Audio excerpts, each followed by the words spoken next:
नमस्कार. मी भाऊ तोरसेकर. तुम्ही बघत आहात प्रतिपक्ष.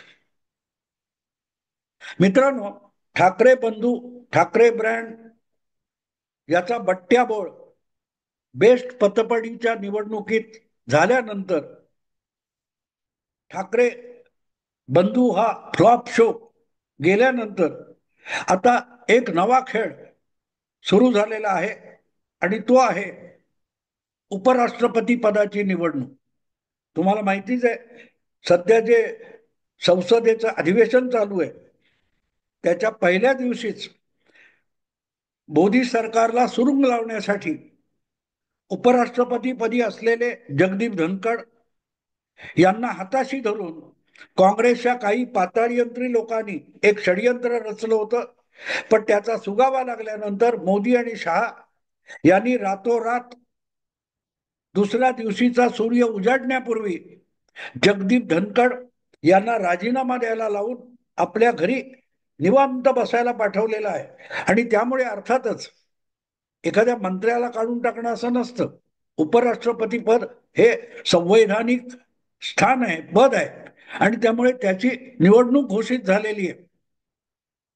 आणि त्या निवडणुकीत सत्ताधारी एनडीए किंवा भाजप कोणाला उमेदवार करणार यासाठी गेले 15 दिवस वेगवेगळी नावं पुढे आलेली होती.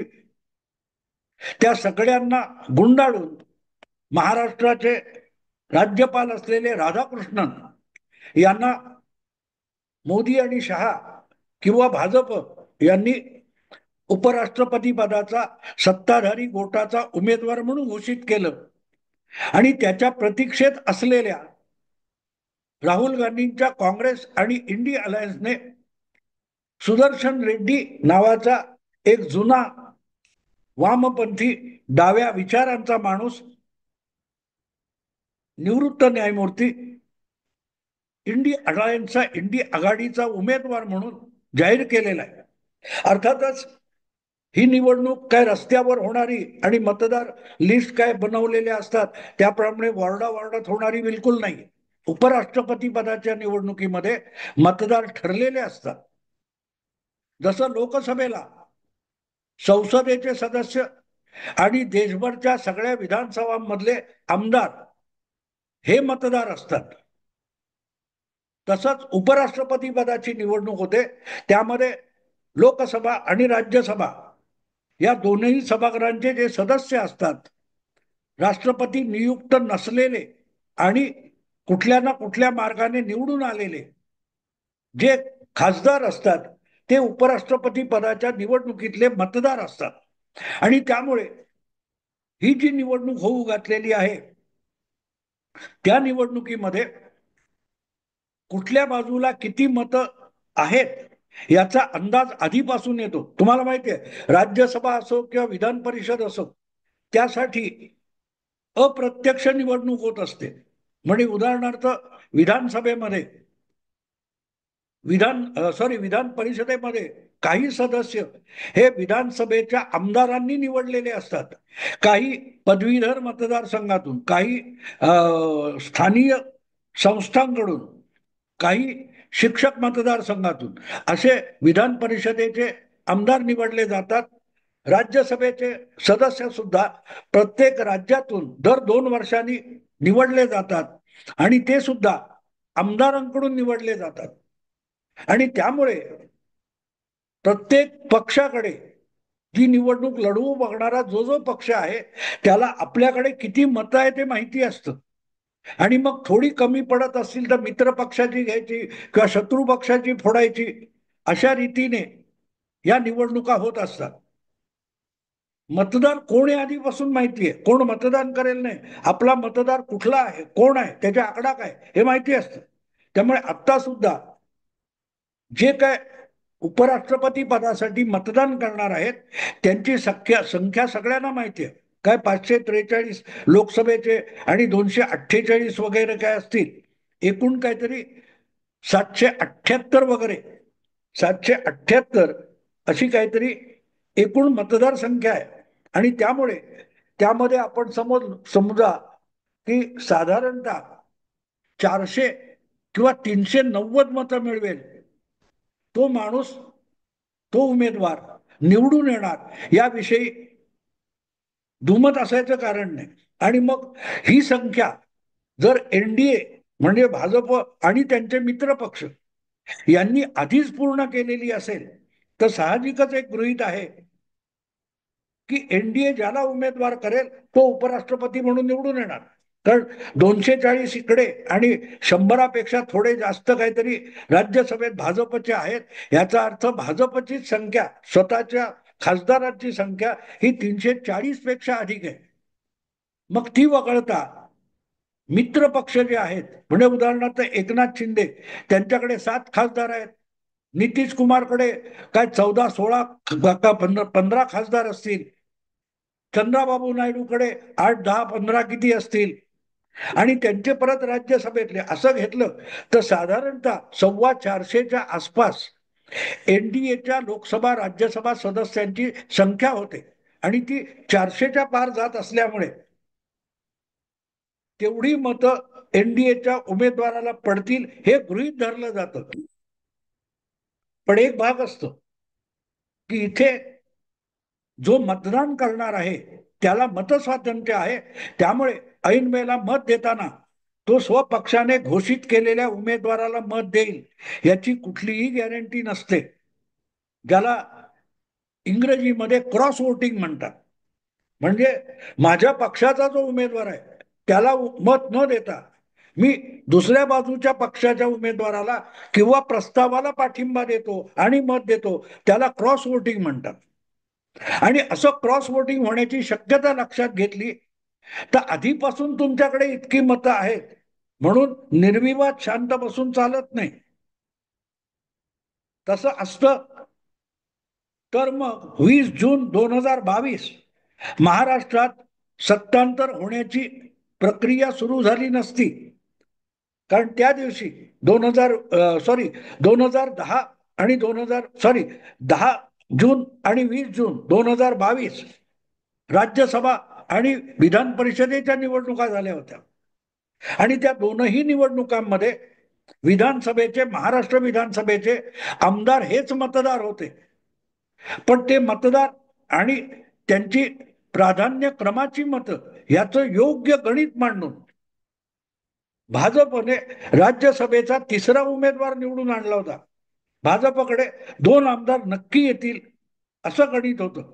आणि महाविकास आघाडीकडे 4 उमेदवार येऊ शकतील, 3 पक्के, एक डळमळी. त्यामुळे हा जो एक डळमळीत 6वा होता त्याच्यासाठी स्पर्धा होती. आणि जर तुम्ही योग्य गणित आणि समीकरण मांडलं तर यांना किंवा त्यांना जिंकणं शक्य होतं.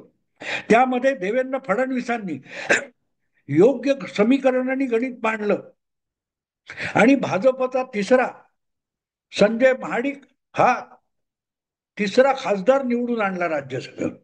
आणि शिवसेनेचा जो कोल्हापूरचा दुसरा उमेदवार होता, नाव मला आता आठवत नाही, सूर्यकांत किंवा असं काहीतरी नाव होतं, तो पराभूत झाला. आणि ह्याचं साधं सरळ की जे मतदार आहेत ते किती आहेत, त्याचा प्राधान्य क्रमानुसार काय होतं, मतगणना कशी होते यानुसार केले. तेच विधान परिषदेला सुद्धा झालं. विधान परिषदेला चंद्रकांत हांडोरे हा काँग्रेसचा 1 क्रमांकाचा उमेदवार पडला आणि 2 क्रमांकाचा उमेदवार भाई जगताप निवडून आले. आणि बदल्यात तो प्रसाद लाड हा भाजपचा एक अधिक आमदार निवडून आणला होता. याला गणित म्हणतात. कारण तुम्हाला मतदार माहिती आहेत, त्या मतदारांना आपण कशा रीतीने मांडणी करून कुठे कुठे हलवतो. पण ही गोष्ट प्राधान्यक्रमाची होती. ह्या उपराष्ट्रपती पदाच्या निवडणुकीमध्ये मला वाटत नाही प्राधान्यक्रम आहे. सरळ सरळ दिसतंय की पहिल्या क्रमांकाची 400पेक्षा अधिक मतं एनडीएकडे असतील तर एनडीएचा उमेदवार आरामात निवडून येणार, हे साधं गणित आहे. पण विषय तिथे संपत नाही मित्रांनो. आता काय 423 वगैरे ही ओपनली जगाला माहिती आहे, सगळ्यांना माहिती आहे. अगदी टीव्ही चॅनेलवर पण दाखवत आहेत की एनडीएकडे इतकी मतं आहेत, इंडी अलायन्सकडे इतकी मतं आहेत आणि या दोघांना वगळून तटस्थ मानली जाणारी ही इतकी मतं आहेत, काय 12-13. त्यामुळे निवडून एनडीएचा उमेदवार आला तर तेवढ्यावर हा विषय संपतो का, की चला मोदींचा परत एकदा विजय झाला, राहुल गांधी आणि त्यांच्या इंडी आघाडीचं परत एकदा नाक कापलं गेलं. इथे हा विषय संपत नाहीये. हा विषय तिथे संपत नाही. कारण मला वाटतं 9 सप्टेंबरला हे मतदान होणार आहे आणि त्याच दिवशी किंवा दुसऱ्या दिवशी त्याची मोजणी होईल. म्हणजे 10 सप्टेंबर 2025ला नवे उपराष्ट्रपती हा चेहरा आणि नाव आपल्या समोर आलेलं असेल. ते सुदर्शन रेड्डी आहे की राधाकृष्णन आहे हे त्या दिवशी कळेल.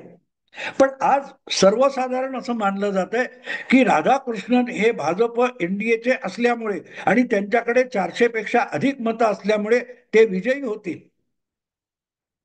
मग अशी थिअरी मांडली जाते की समजा क्रॉस वोटिंग झालं आणि एनडीएच्या किंवा बीजेपीच्या खासदारांनी जर इंडी अलायन्सच्या सुदर्शन रेड्डी यांना मतं दिली तर चंद्राबाबू नायडू हे स्वतः एनडीए मध्ये असले तरी तेलगू आहेत आणि सुदर्शन रेड्डी तेलगू आहेत, त्यामुळे त्यांना मतं दिली तर ही चर्चा केली जाते. पण दुसरी पण एक चर्चा व्हायला पाहिजे, किंबहुना ती शक्यता अधिक महत्वाची आहे, कारण ती दीर्घकालीन राजकारणाला प्रभावित करणारी आहे. म्हणून मी सांगितलं की भाजपचा जो उपराष्ट्रपती पदाचा उमेदवार आहे राधाकृष्णन, हे 400 पेक्षा अधिक मतं आहेत हक्काची, ती मिळून ते विजयी झाले तर विषय तिथे संपत नाही. 423 ही ओपनली त्यांच्याकडे मत आहे. पण काय असेल, शिवसेनेने पण काहीतरी घोषित केलं आम्ही देऊ, किंवा YSRCP एनडीए मध्ये नाही आहेत पण त्यांनी द्यायचं ठरवलंय. त्यामुळे राधाकृष्णन यांना जास्त मतं मिळाली तर मग ती कोणाची, हा विषय राजकारणात महत्वाचा ठरतो. आता YSRCP किंवा आणखीन कोणी शिवसेनेने उबाठाने आधीच द्यायचं ठरवलं असेल आणि दिली तर ती बाजूला काढा. पण त्या पलीकडे इंडी अलायन्स मध्ये असलेले जे इतर पक्ष आहेत, ममता दिदी आहे, कम्युनिस्ट पार्टी आहे, DMK आहे, असे जे इंडी अलायन्सचे पक्के सदस्य आहेत, यांची जी पक्की संख्या आहे त्यापेक्षा कमी मतं जर सुदर्शन रेड्डींना पडली तर काय, याचाही विचार करायला पाहिजे. क्रॉस वोटिंग फक्त एका बाजूने होतं असं नाही. जर एनडीएचं किंवा बीजेपीचे खासदार क्रॉस वोटिंग करतील असं आपण गृहीत धरून चर्चा करतो, तर इंडी अलायन्सच्या लोकांनी सुद्धा क्रॉस वोटिंग केलं काही लोकांनी तर काय, या शक्यतेचा सुद्धा विचार करणं आवश्यक आहे. कारण तसं झालं तर त्याचा इमिजिएट लवकरच होणारा परिणाम हा बिहारच्या विधानसभा निवडणुकीवर होऊ शकतो. कारण बिहारची विधानसभा जसं एनडीए लढवतंय तसंच इंडी अलायन्स पण लढवते. दोन जे प्रमुख प्रतिस्पर्धी आहेत बिहारच्या विधानसभा निवडणुकीतले, दोन प्रमुख प्रतिस्पर्धी जे आहेत ते एनडीए आणि इंडी अलायन्स आहे. आणि त्यामुळे इंडी अलायन्स किती भरभक्कमपणे आपल्या उमेदवारांच्या मागे उभे राहते की त्यातली काही मतं फुटतात, याचा परिणाम कुठली आघाडी मजबूत आहे आणि कुठली ढिल्लम ढाल आहे असं जनमत तयार होतं. ही आघाडी भक्कम नाही, यांच्यावर काय भरोसा ठेवायचा, ते आपसात एकत्र बसत नाही असं लोकमत होतं. म्हणजे एनडीए मधले जर अपेक्षेपेक्षा कमी मतदान त्यांचं झालं, निवडून आलं महत्व नाही, मतं किती मिळाली. आणि तीच गोष्ट पराभूत, समजा सुदर्शन रेड्डी पराभूत होतील पण त्यांना अपेक्षित असलेली मतं, अगदी आपण म्हणू की YSR रेड्डी आणि काय तो जगन रेड्डी आणि शिवसेना उबाठा सोडले, त्यांनी डळमळीत आहे ते सोडा, पण बाकीचे तरी भक्कमपणे काँग्रेस आणि राहुल गांधींच्या मागे उभे आहेत की नाही, याचा निकाल उपराष्ट्रपती पदाच्या निवडणुकीच्या मतमोजणीतून लागणार आहे. आणि समजा जी काय त्यांना एक 200-250 पेक्षा अधिक, 200-250-300 पर्यंत मतं जर उपराष्ट्रपती पदाच्या निवडणुकीत पराभूत होताना सुदर्शन रेड्डी यांना मिळवता आली नाहीत तर त्याचा अर्थ सरळ होतो की राहुल गांधींच्या नेतृत्वाखाली काम करणाऱ्या इंडी अलायन्सच्या सगळ्या मित्र पक्षांमध्ये अपेक्षेप्रमाणे एकजूट नाही. उद्या अशी वेळ आली की बाबा मोदी सरकार गडगडलं, तर इंडी अलायन्स म्हणून काम करणारे जे पक्ष आहेत आणि त्यांचे जे जे नेते आहेत, खासदार आहेत, ते एकजुटीने नवं सरकार बनवायला उभे तरी राहतील का, ही शंका मतं कमी झाली तर निर्माण होते. आणि मग त्याचा प्रभाव तो प्रचारातून सुद्धा पाडला जाईल की बघा, आत्ता काल परवा उपराष्ट्रपती पदाची निवडणूक झाली आणि जी काही इंडिया अलायन्स आज इथे बिहारमध्ये नाचते, त्यांचे खासदार त्यांना एकत्र ठेवता आले नाहीत. ही डळमळीत आहे, ही विस्कळीत आघाडी आहे. हा प्रचार भाजप आणि एनडीए वाले करणार. आणि जेव्हा अशी परिस्थिती असते तेव्हा सामान्य माणूस सत्ता परिवर्तनापेक्षा आहे ती सत्ता अधिक भक्कम आणि मजबूत आणि स्थिर करण्याचा प्रयत्न करतो. म्हणूनच उपराष्ट्रपती पदाच्या निवडणुकीत इंडी अलायन्सचा नुसता पराभव महत्वाचा नाहीये किंवा एनडीएचा नुसता विजय महत्वाचा नाहीये, तर त्या निकालाचा प्रभाव हा बिहारच्या विधानसभा निवडणुकीच्या मतदानावर होणार आहे. साधी उलटी पण बाजू की समजा राधाकृष्णन हे भाजपचे आणि एनडीएचे उपराष्ट्रपती पदाचे उमेदवार आहेत आणि जर त्यांचा पराभव झाला तर मग एनडीए मध्ये एकजूट नाही. एनडीए जर दिल्लीमध्ये आपला उपराष्ट्रपती संख्याबळ असताना निवडून आणत नाही, तर बिहारमध्ये भाजप नितीश वगैरे मिळून सरकार स्थिर ठेवतील याचा भरोसा काय, असं मतदाराला वाटून मोठ्या प्रमाणावर सामान्य मतदार जनता सुद्धा एनडीए कडे पाठ फिरवून इंडी अलायन्सकडे जाऊ शकते. पण जसं ही शक्यता आहे तशी उलटी पण शक्यता आहे. उपराष्ट्रपती पदाचा इंडीचा जो उमेदवार आहे सुदर्शन रेड्डी, त्याला जी काय अपेक्षित 250-300 हा आकडा त्यांचा आहे पक्का, तेवढी मतं न मिळता त्यापेक्षा 25-30 मतं कमी झाली, तर मग ही आघाडी इतकी विस्कळीत आहे की ती उद्या बिहारमध्ये बहुमताच्या जवळ पोहोचली तरी ती स्थिर सरकार देऊ शकणार नाही. एवढ्या कारणासाठी सामान्य मतदार इंडी अलायन्स पासून दुरावू शकतो. आणि म्हणून उपराष्ट्रपती पदाची ही निवडणूक, तिचा निकाल हा बिहार विधानसभेच्या सार्वत्रिक मतदानावर प्रभाव पाडणार आहे. बघताना राजकारण जेव्हा आपण समजून घेतो तेव्हा एक निवडणूक होते, त्याचा निकाल येतो, पण त्याचा प्रभाव काय पडत असतो.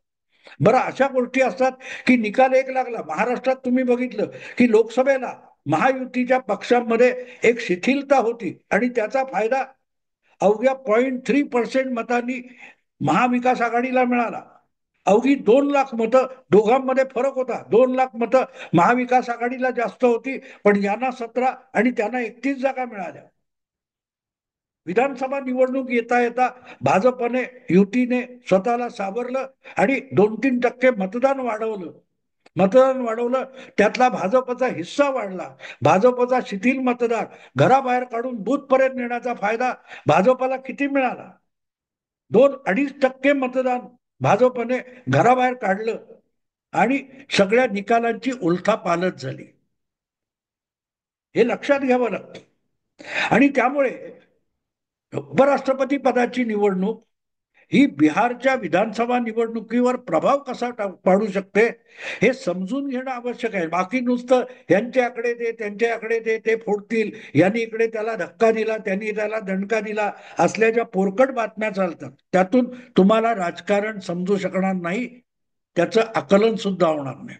आणि म्हणून ज्या सध्या चर्चा चालू आहेत, भाजपला काटछळ दिला, तेलगू उमेदवार आणला आणि तेलगू विरुद्ध तमिळ केलं, हे जे काय खुळे युक्तिवाद आपल्याला ऐकायला मिळतात ना, ते म्हणून मी बालिश म्हणतो.